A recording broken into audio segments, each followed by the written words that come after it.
Good morning, Davao City. Good morning to all of our guests. Good morning, Vice President Sara Duterte. Good morning, Mayor Duterte, Congressman Duterte, and to the Davao City Council, the local government, and everyone else. I'd like to greet a happy 89th Araw ng Davao to everyone here, and a happy 81st birthday to former President Rodrigo Duterte. To everyone here, have a great day. Enjoy despite the geopolitical situation ng daming problema ng bansa natin ngayon, but we still have time to celebrate our successes and to celebrate the success of this beautiful city. So to everyone here, have a great day. Enjoy and God bless. Thank you, everyone. Thank you very much, Congressman Kiko Barzaga. A very young member of the House of Representatives. Yes, of course. And once again, sa atong mga Davaoeños, daghan pamug-atangan dinhi sa San Pedro. Sa atin wala pagit nakatunga sa atong mga contingents for Araw ng Davao. And of course, as we have heard a message from Congressman Kiko Barzaga, right now it is time to hear from someone who is beloved by the city of Davao. Ladies and gentlemen, let us hear a few words from our very own Vice Mayor Harold, or from one of our guests this morning. Ladies and gentlemen, help me welcome Congressman Leandro Leviste.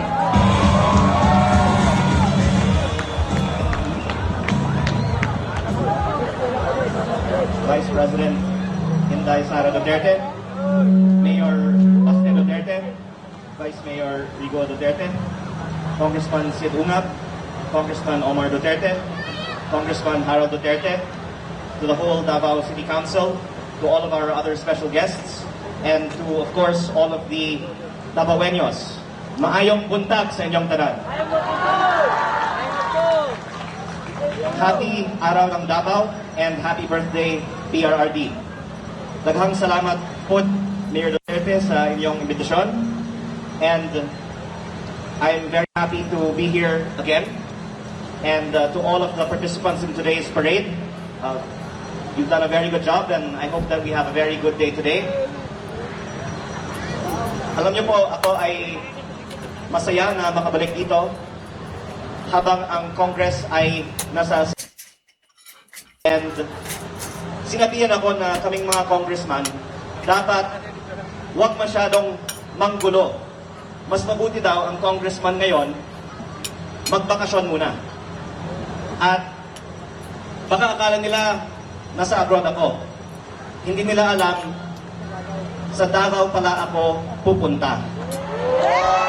Kung saan mas maganda, mas malinis, mas safe, at napakabait ng mga tao.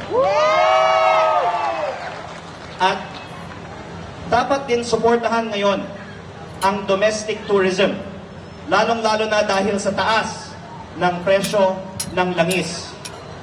Ganon din, kung may mga Davaoeño na gustong bumisita sa Maynila, welcome na welcome po kayo at pwede tayong magkita sa Luneta.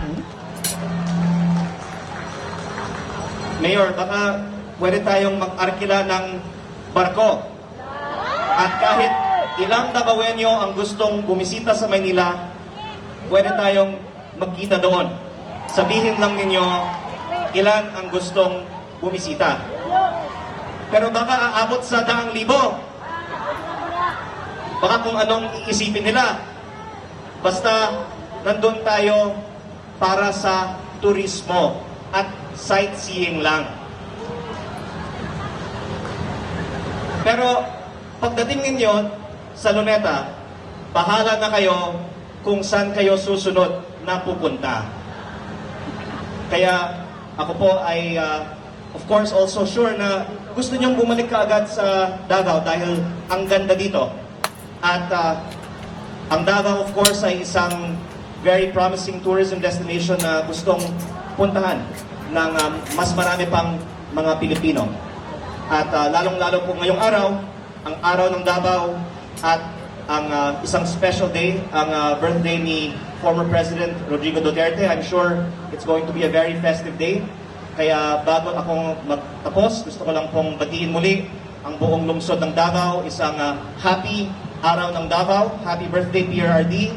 At isang maayong buntag sa inyong tanan. Daghang salamat po muli sa inyong imbitasyon. Daghan kaayong salamat to Congressman Leandro Leviste. Truly, Davao City has so much to offer, and it's great that we are actually being acknowledged, not only in the national stage, but even in the international stage. And now, since we are already hearing a few words from our guests for this morning, would also like to extend their greetings for our beloved city of Davao. Ladies and gentlemen, let us welcome Vice Mayor-elect from Isabela, Attorney Harold Respicio.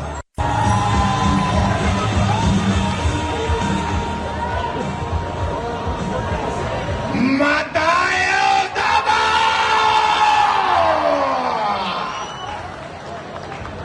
Maayong buntag Davao! Gusto ko mas malakas. Maayong buntag Davao! Yeah, pare! Magandang araw po sa inyo lahat. Ako po si Atty. Harold Respicio, Vice Mayor ng Reyna Mercedes Isabela. Ang Isabela po ay nasa norte. Isa po akong Ilocano. Nagtataka siguro kayo, bakit ako nandito? Nandito ako para sabihin sa inyo na ang mga Ilocano, ang mga taga-Isabela, mga taga-Luzon, ay solid Duterte!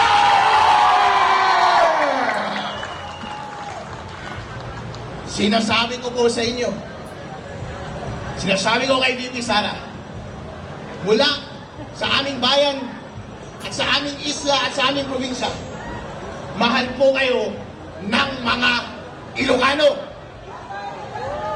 Totoo po yan. Hindi po ako nang bobola. Dahil po, kahit sabihin nilang maraming nagmamahal kay BBM, sabihin na hindi namin mahal si Sara. Dahil sa totoo lang po, nung tumakbo si VP Sara at si BBM ng sabay, noong nakaraang eleksyon, tuwang-tuwa po kami. Bakit po? Dahil ito na po ang pagkakataon na i-redeem ang kanilang masamang nakaraan. Pero BBM, ano ang ginawa mo? Sinayang mo! Instead, nairedeem mo ang pangalan ng iyong pamilya.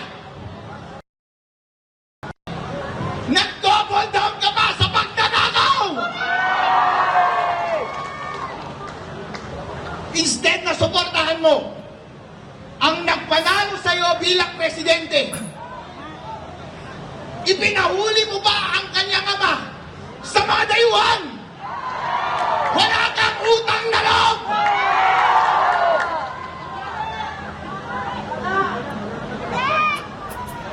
Mga kababayan, ito po ang tinanong ko sa inyo. Gusto nyo ba umuwi si President Rodrigo Duterte dito sa Davao? BBM, hindi ka nag-iisip. Mas inuna mo ang iyong pinsan na si Tambaluslos. Isa kang tanga. Gusto mo ba na kapag president na si Bibi Sara ay ipakulong ka rin namin? At ang iyong buong pamilya? Mga walang iya kayong mga senador at mga congressman, gusto nyo bang makulong din kayo?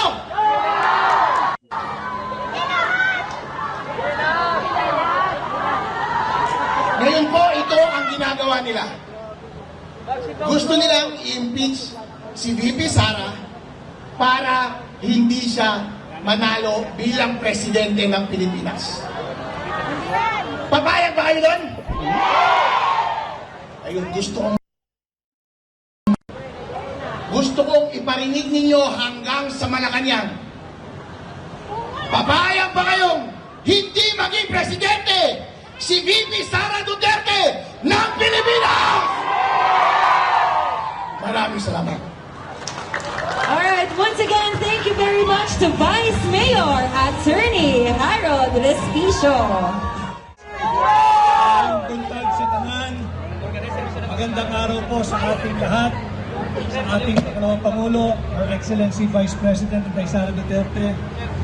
Sa ating pong mga miyembro ng City Council, kay Vice Mayor Vigo Duterte. Sa ating mga kongresista, Congressman Paulo Duterte, Congressman Omar Duterte, ang aking kaibigan, Congressman Sid Ungab, sa ating mga city and barangay officials, at higit sa lahat, sa inyong lahat, mga Dabawenyo, magandang araw, at ang aking taus-pusong pagbati at pakikinig ginagawang selebrasyon ng Araw ng Davao. Higit pong makasaysayan ang pagdiriwang ngayon ng Araw ng Davao sapagkat nataon na pagdiriwang din ang 81st birthday ni Tatay Digong. And I was also told that in keeping with the times, ngayon lang din ho, nag-celebrate kayo dito sa Araw ng Davao nang walang float, walang motorized or anumang vehicle sapagkat higit na tumataas ang presyo ng produktong petrolyo.